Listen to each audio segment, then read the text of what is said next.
Welcome to this week's episode of MOAR Tech. I'm your host, Michael Morgan, and this week we're going to be talking about three main topics. One, dark mode for your smartphone. Two, the situation that's happening with Amazon and the law when it comes to their smart device Echo. And also with Amazon, what's happening with them and Apple, which could actually be ending up and already is starting to end up in your benefit. Let's get started. So, for a while now, there's been something called dark mode, or night mode, or whatever you want to call it in that regard, for Android devices. And iPhones haven't really had a chance for that because of how iPhones are built. So you've been mainly seeing it on Android devices, unless the iPhone is jailbroken, which means that you can then start to modify the operating system and the user interface and whatnot. But that doesn't really happen too much nowadays. So you're mainly and truly finding it on, well, Androids. And because of how Android's built, you could either root the device, which you no longer really need to do because they've enabled theming to be built in as of a few, I think it was actually Androids, either 7 or 8. But it was within like the past 2 or 3 years that they've actually allowed that to be done without the requirement for root. Actually, I think it was started from last year, if I remember correctly. Either way, the benefit of this for a lot of people is that it's easier on their eyes. It's not so much white space. Hey, welcome to the stream, Alka. How you doing tonight? But yeah, it's easier on the eyes. It's not so much white, which also really benefits a lot because a lot of people like to have their phone on in the dark, which kind of brought to light the dark mode. Granted, it's been around for a while. And it's on things like Windows computers and stuff like that, where you have a black theme or something like that people actually really were into. And Alka, I am doing fairly well. It's good to hear that you and your brother are doing well and just chilling. But the fact is that dark mode has actually become more and more popular when it comes to smartphones. And that's the thing. For a while, Android has had it generally within the developer options when we're beta testing stuff. Like if you wanted to beta test one of the operating systems before they actually went public, they had a dark mode feature that was built in. They didn't have it inside the last one, but they had it inside like the past few before that. And people always loved to turn that on because it just looks nicer and it's easier on your eyes. Like I said, it's not so much white on your screen. And that's where the negative thing becomes, even for web development, it's the white space. It's essentially a bunch of useless space that is just white that essentially you could be using. But a lot of places have been giving it to more streamlined websites where things are just in the center and this, that, and the next. And then you have places that take up all the space and, or at least a good chunk of it and only leave a little bit to make it more streamlined. But that's beside the point. Getting back to dark mode on Android, we have it more so that, well, how should I put this? Whenever Android would actually be fully unleashed and it's no longer in beta mode or anything like that, then for whatever reason Google always took it out, and so dark mode was never really and truly there. So people started to get upset, but at the same point they kind of realized that this is something that Google was just typically doing, and so people over time just stopped caring, I guess. But that's where it becomes kind of funny. Because Google, on the other hand, has actually recently very, very recently stated that dark mode actually helps save battery life. And this is mainly because of things like what Samsung's doing with their OLED screens. Because this dark mode essentially, and AMOLED black mode more specifically, saves battery life because it doesn't require the projector essentially for the screen to light up everything that's on the screen, which is really, really nice. And the fact that if it's not lighting up part of the screen, then that means it's saving space. Well, it's not saving space, it's saving battery, it's saving power. So you don't really have to worry about, how should I put this? Let's say you look at my screen as it is right now. Right here and now, it's pretty much got, that's someone messaging the More Cookies page. But essentially, you've got just this part of the screen right here showing up in white. And the rest of it's black. It's meaning that it's using ambient display lighting, which is pretty much the same technology behind dark mode, where it's only lighting up what's needed and saving the battery life for everything else, that because it's not using up the rest of this display. Dark mode is something quite similar. So if I swipe down, my UI is no longer white. It's now black with blue accents. And they've been slowly but surely rolling it out to things like the contacts. And well, this one's the call application. They recently rolled it out for the contacts application as well. I'm trying to find that on my phone so I can show you. Contacts. And these are things that are built in directly. Now, the weird thing about it is, even though the drop down has it black and blue, when you actually go into settings, it's still quite white and colorful, which is weird because it's actually set to be dark mode. So I'm guessing Google's slowly starting to roll this out in hopes that more and more people will actually start using it to save their battery life, especially because if you took a look at last week's episode where we talk about battery life for smartphones, we showed that, hey, White Pancakes, welcome to the stream, man. We actually talked about last week where the usage for your phone is outpacing the improvements that's happening to your battery life. So just quickly rehashing that, it's every year your battery improves by like about 5%, but we're using more than that 5% increasingly every year. So we're outpacing the improvements on battery life. So Google's now saying, you can save some of that battery life by using dark mode. And so that will help your battery stay alive longer. And I've actually noticed this to be true, admittedly, kind of weirdly.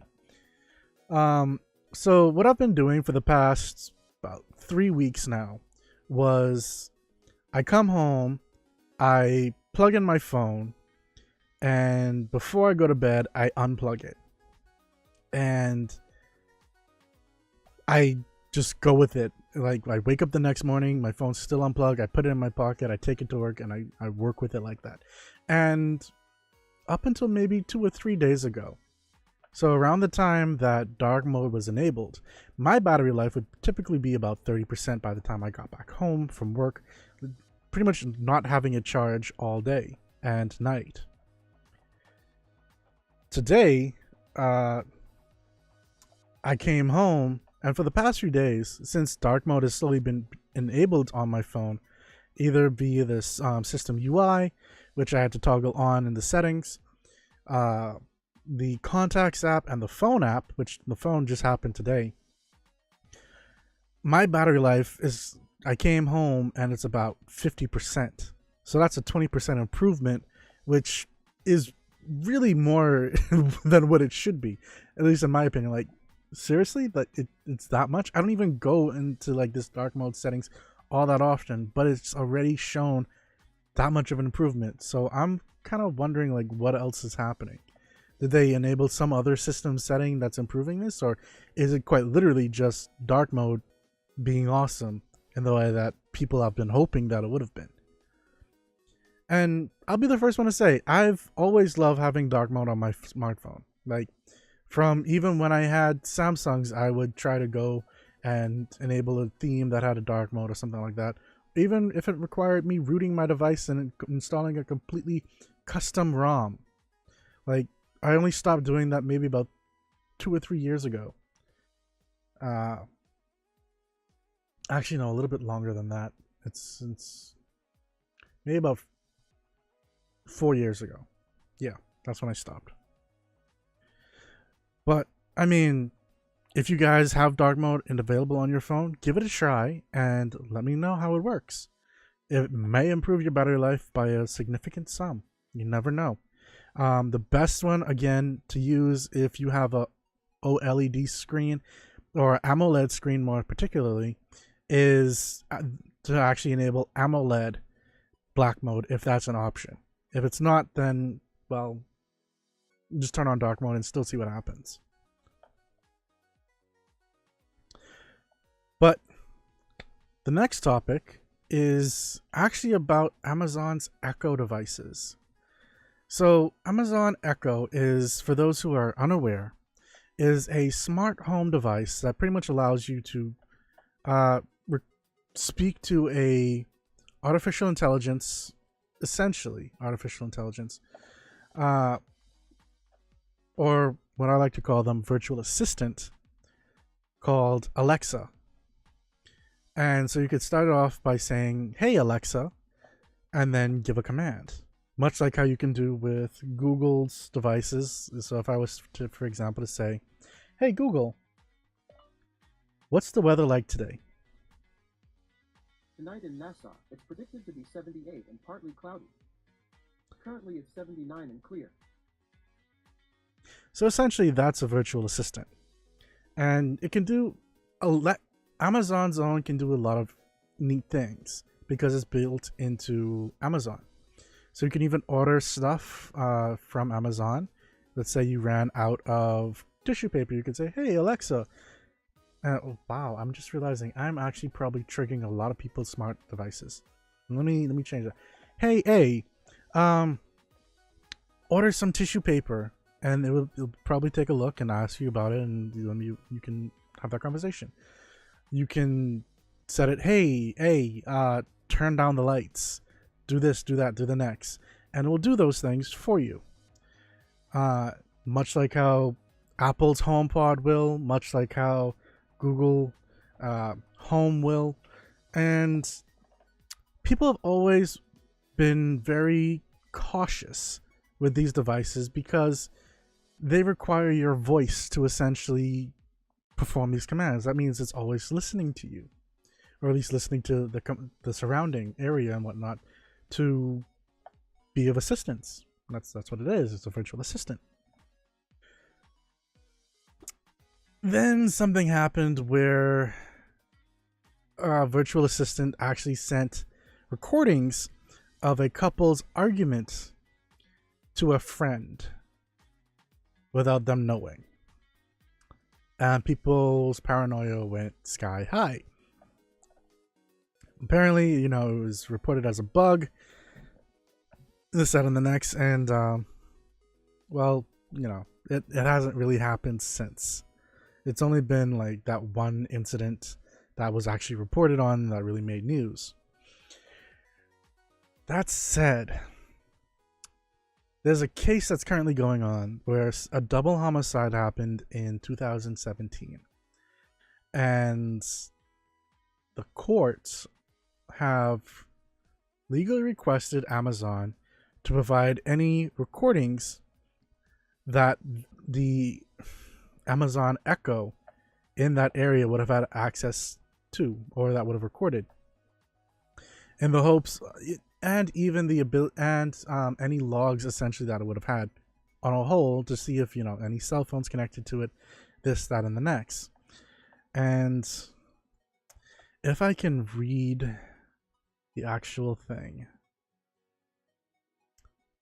they say that, okay, I'm reading this from Ars Technica. That's where I'm citing this from. According to the local media accounts, Strafford County Superior Court presiding Justice Stephen M. Horgan compelled Amazon to disclose not only the audio files but any associated data, such as what phones were paired to the smart speaker that may be connected to the January 2017 murder of Christine Sullivan and Gina Pellegrini. Prosecutors say that the women were murdered by Timothy Verrill, who is due to stand trial in May 2019.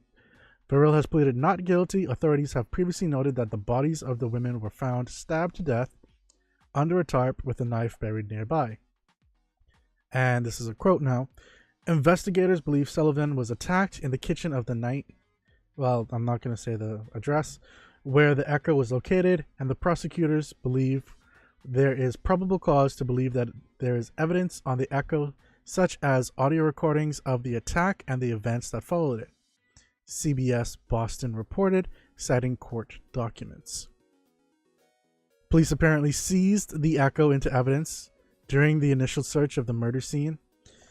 And to put it mildly, this entire thing is worrying for a number of different aspects.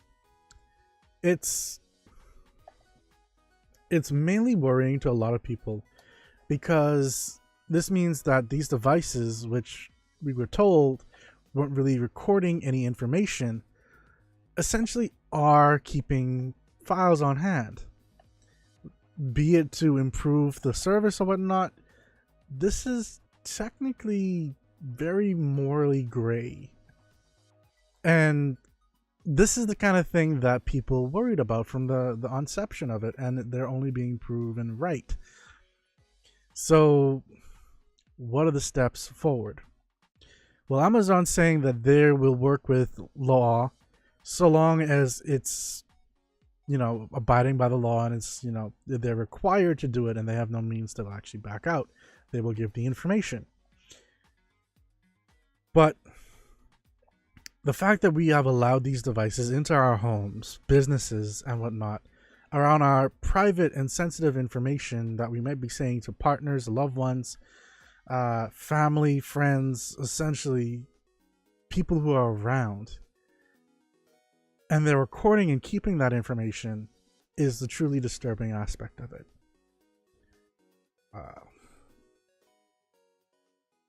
I know companies have been saying that they're going to do better, and this kind of puts a hindrance on that. It makes me wonder. And when I wonder, and when other people wonder, that's not a good sign. That means you're losing trust. And trust with these devices is paramount. So,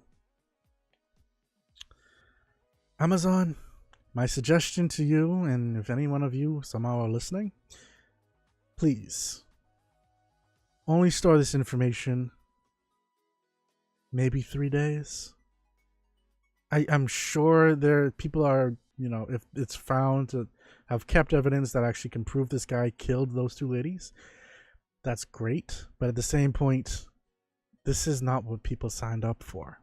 They signed up for a service to better their lives.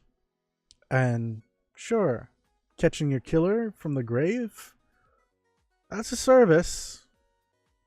But it also makes us wonder just how far you're willing to go for our information, and just how much you're actually still keeping at the end of the day. And the fact that they are able to provide this information from January 2017, when it's almost January 2019, is even more worrying than anything else. Now,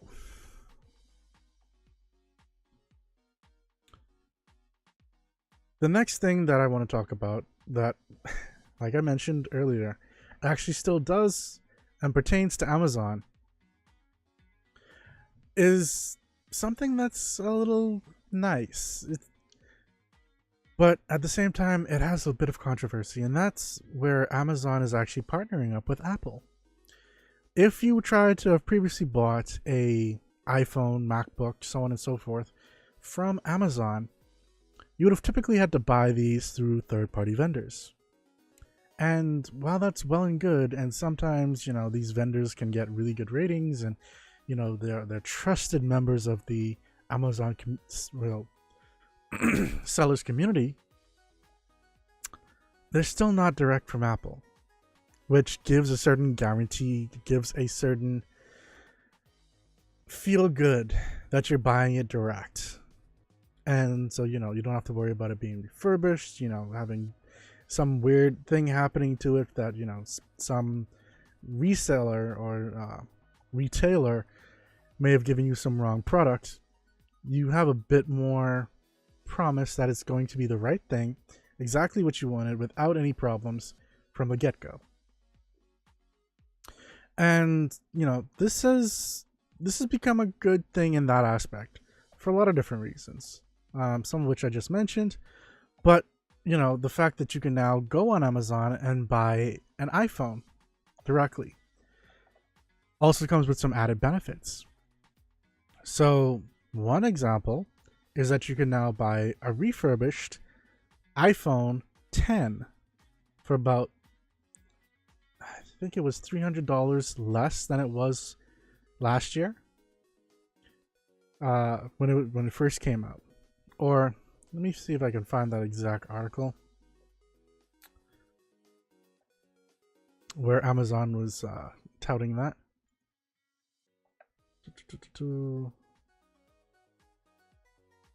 Okay, here we go.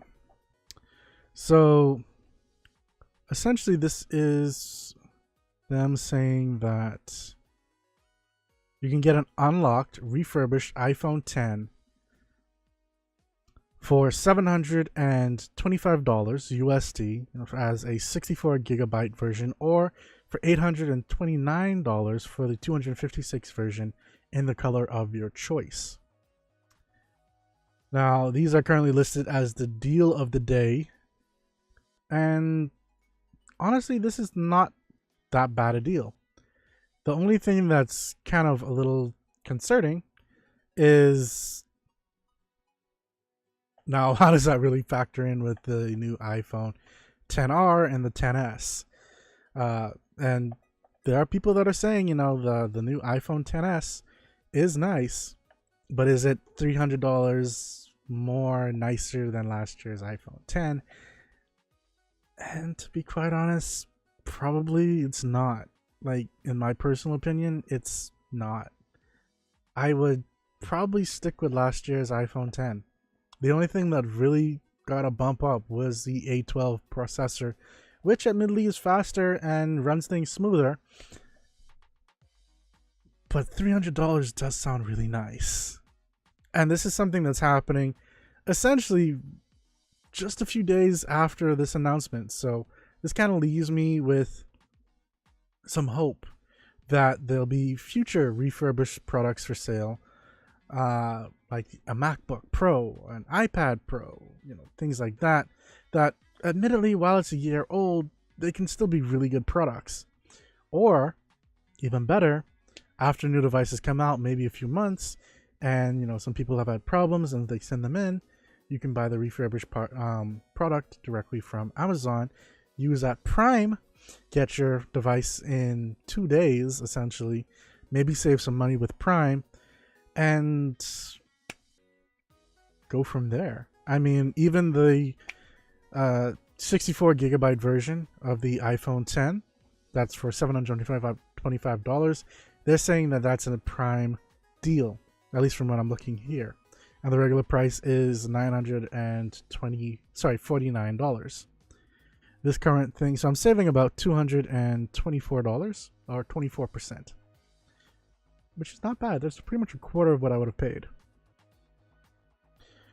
So I don't know, guys. I actually think this is a pretty worthwhile endeavor.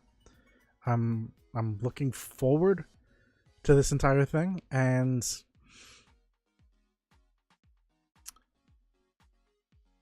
how should I put this? If it can help save money when you're buying an iPhone that is unlocked, I am all for it. Hey, welcome to the stream, Eddie Terry 34. How are you doing today? Um, but yeah,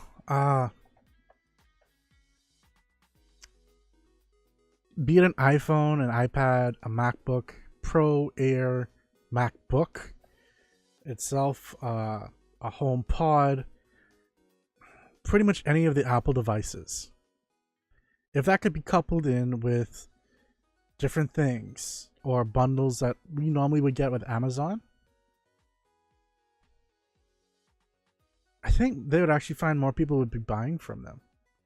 And if you're worried about those third-party vendors, because they can't actually sell their products like that anymore, they're actually getting kicked off.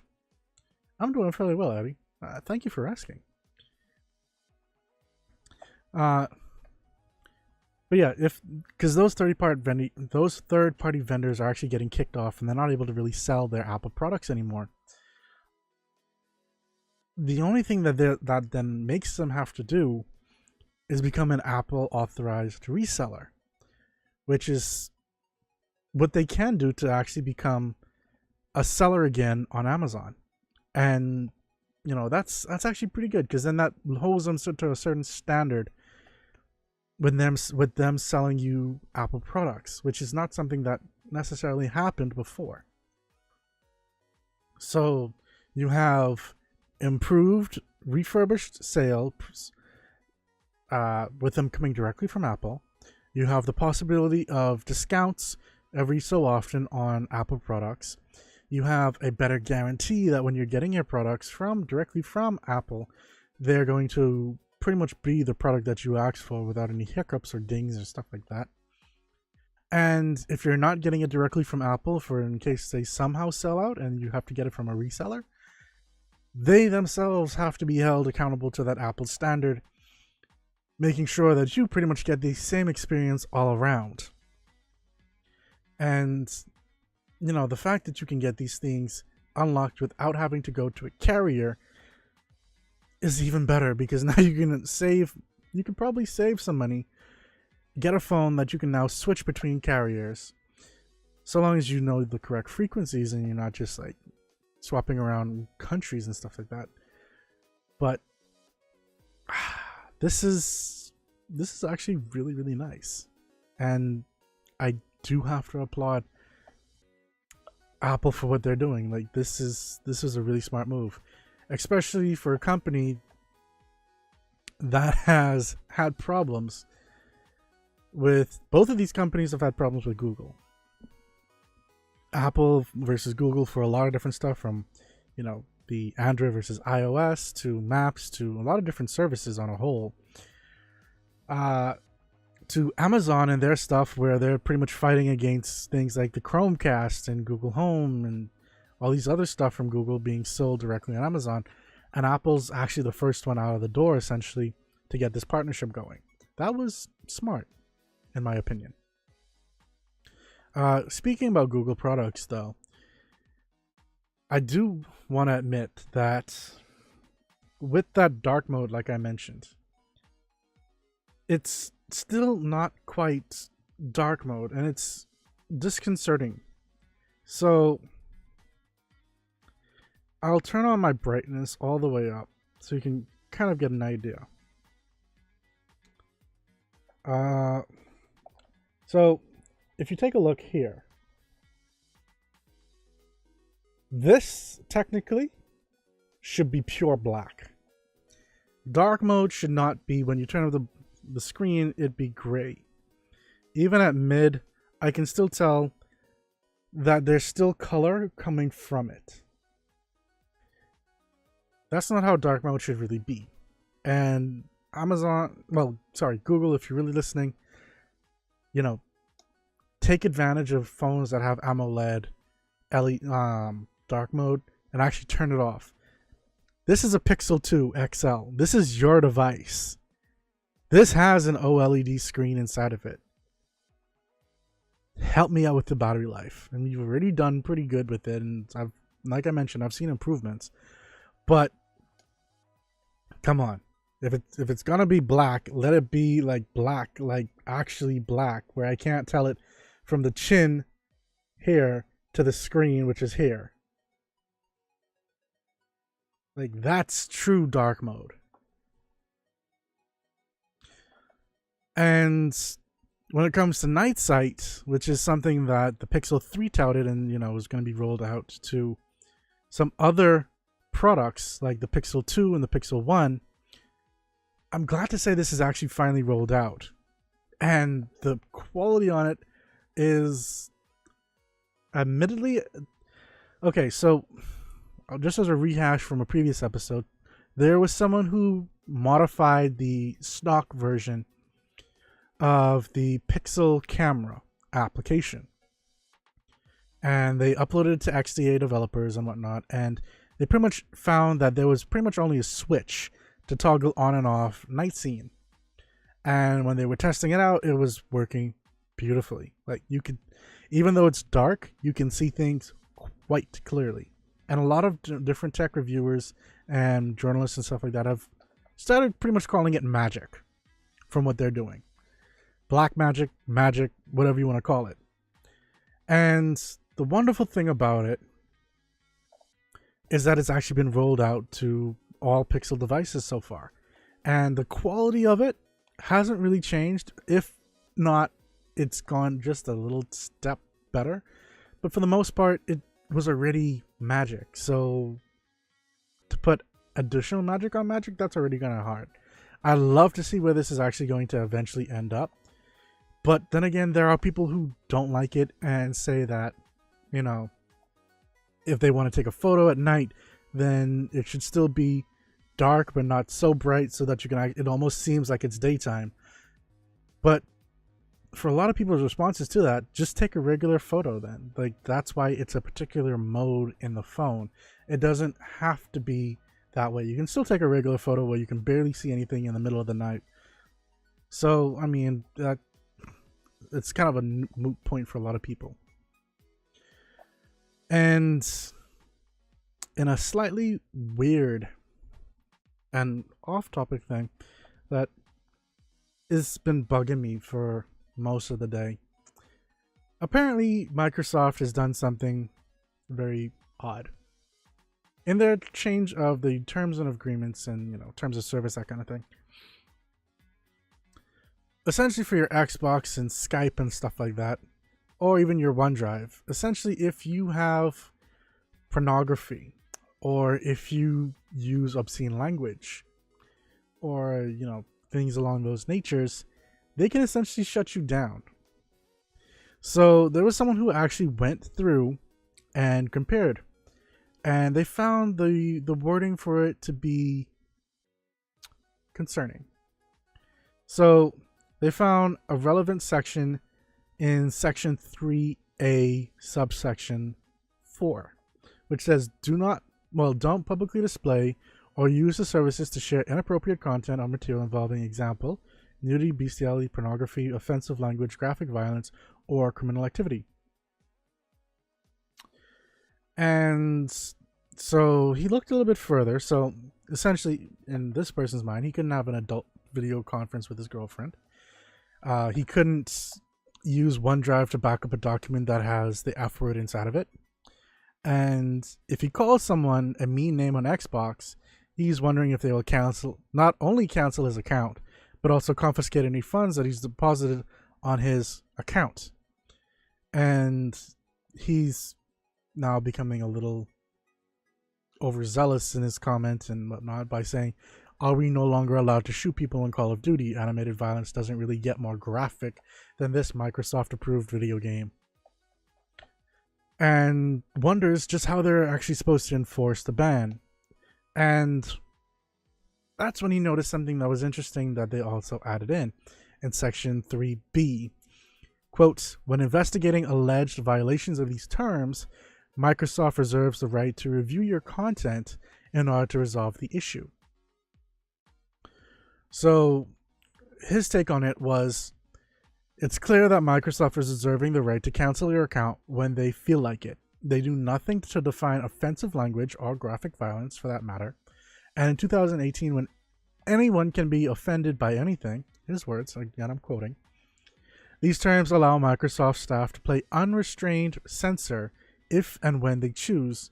Given that Microsoft's YouTube uses that power to remove politically sensitive videos, like those for legal firearm modifications, should we expect Microsoft will also be removing content and use this to earn PR points with politically correct movements du jour?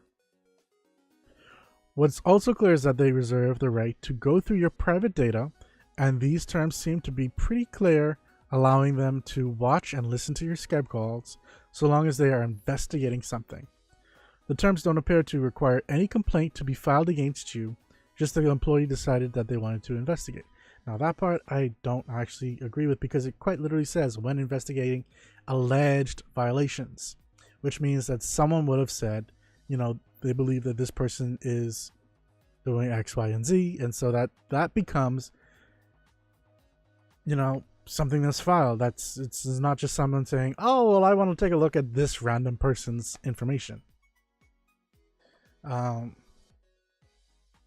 So yeah, there's a lot of different comments on this. There's already 238 comments on this. Apparently the very first one saying that Microsoft banned him from Skype years ago and never gave him a reason why. And it's a lot of different stuff. So, I mean, my take on it is, if you used it the same way you've been using it for the past umpteen years, chances are you probably won't have anything happen to you. If you're doing stuff that you should not be doing on Skype. Okay, Alka, well, we're actually about to wrap up in a moment, but essentially, if you're doing stuff that you shouldn't be doing, pretty much, bullying people, generally bad internet ethics and ethos and attitude, I guess you could say, you're probably going to end up falling afoul of these terms of agreements. But that's going to happen pretty much anywhere, be it Sony, Google, especially Nintendo, Dropbox, Box, anywhere that essentially uses this kind of stuff. Even Amazon has certain restrictions as to what they allow on their servers when you're using those enterprise level servers and stuff like that. So try to make a big deal out of it. I just don't see it. I'm sorry. They're trying to tighten down in a very zealous day and age where you're kind of right. People, if one person doesn't take offense, there's probably someone somewhere else that will. And you can't please everyone, but that's what rules and these stipulations are there for, to try and keep the peace. Especially since they're trying to make sure that their products are top of the notch and the ones that people actually look for.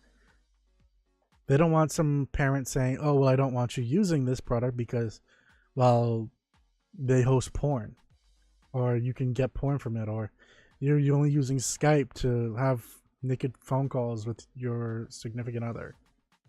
If that's happening, they're probably not your significant other. They're probably your girlfriend that's, you probably shouldn't be doing that kind of stuff anyway, to put it mildly. But that's actually it for this week's episode of MOAR Tech. As per usual, guys, if you missed any part of this episode, feel free to check us out with the next, when we've uploaded to YouTube or as a podcast. That'll probably happen. We have been trying to switch things up a little bit, so when the shows are on Tuesdays or Thursdays, we're trying to get them out. So if Esports Wrap was on Tuesday, which it is, we released this week's episode on Wednesday. And for this episode of MOAR Tech, this was recorded and streamed live on Thursday. We're going to try and get the episode out on Friday, so that the information is more relevant and more timed based on when you pretty much be hearing the stuff. And so you can actually listen in. Welcome back, Alco. Like I said, we're wrapping up now. And so, yeah, if you missed any part of this episode, then feel free to head over to YouTube, where it's youtube.com/MOAR cookies.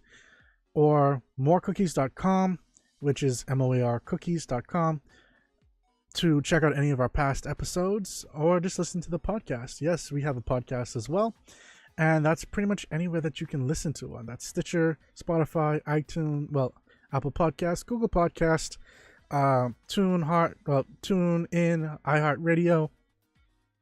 Quite literally, we're pretty much everywhere, even podcasts.